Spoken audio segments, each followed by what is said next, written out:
એવું બનશે કે હવે તમારી ગાડીઓ પેટ્રોલ ડીઝલ વગર ચાલશે. તો તમે કહેશો એ તો ઇલેક્ટ્રિકથી ચાલે જ છે, પણ એવું નહીં.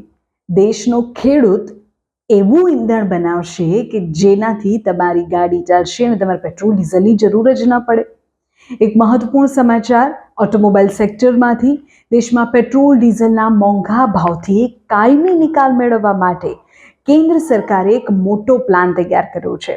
હવે તમારી ગાડીઓ કોઈ મોંઘા પેટ્રોલથી નહીં, પણ આપણા ખેડૂતોના ખેતરમાં ઉગતી શેરડી, મકાઈ, ચોખા અને ખેતીના કચરામાંથી બનેલા ખાસ ઈંધણથી દોડશે. આજકાલ ઓટોમોબાઈલ માર્કેટમાં એક નવો શબ્દ ઝડપથી ગુંજી રહ્યો છે. આ શબ્દ છે E100. કેન્દ્રીય માર્ગ પરિવહન અને રાજમાર્ગ મંત્રી નીતિન ગડકરીએ 100% ઇથેનોલ મિશ્રણ ઈંધણને કાનૂની માન્યતા આપવાની મંજૂરી આપી દીધી છે. આ એક એવું ઈંધણ છે કે જે કોઈ કેમિકલમાંથી નથી બનતું, પણ શેરડી, મકાઈ, ચોખા, ઘઉં, શક્કરિયા જેવા પાકના સ્ટાર્ચને ખાસ વૈજ્ઞાનિક પ્રક્રિયા એટલે કે ફર્મેન્ટેશન દ્વારા તૈયાર કરવામાં આવે છે. ગડકરી એવું કહે છે કે ઇથેનોલ એ પેટ્રોલનો સાચો વિકલ્પ બની શકે છે અને ભારતનો 22 લાખ કરોડ રૂપિયાનો જે ઇમ્પોર્ટનો બોજ છે તે ઓછો કરશે. સરકારના આ ગ્રીન પ્લાન સાથે દેશની મોટી ઓટોમોબાઈલ કંપનીઓ પણ આ રેસમાં જોડાઈ ગઈ છે. મારુતિ સુઝુકીએ પોતાની ફ્લેક્સ ફ્યુઅલ વેગેનાર શોકેસ કરી છે. હીરો મોટોકોર્પે તો પોતાની 2 બાઇક સંપૂર્ણપણે 100% ઇથેનોલ પર દોડાવીને પણ બતાવી દીધી છે. આ સિવાય ટોયોટા, હ્યુન્ડાઈ અને એમજી જેવી બ્રાન્ડ્સ પણ ઝડપથી આ ટેકનોલોજીને અપનાવી રહી છે.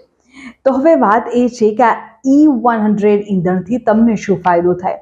સૌથી પહેલાં તો પ્રદૂષણ આપણે ઓછું કરીએ, અને આ એવું છે ઈંધણ કે જે ક્યારેય ખૂટે નહીં, રિન્યુએબલ છે. જ્યાં સુધી દેશમાં ખેતી થશે ત્યાં સુધી તે બનતું રહેશે.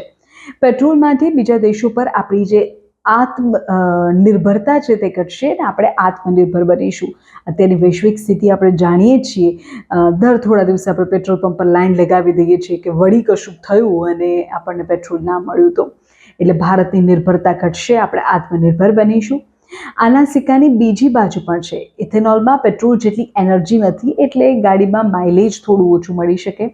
સાથે તમે તમારી સામાન્ય પેટ્રોલ ગાડીમાં સીધું ઇથેનોલ ન નાખી શકો, તેના માટે સ્પેશિયલ ફ્લેક્સ ફ્યુઅલ એન્જિનની જરૂર પડશે.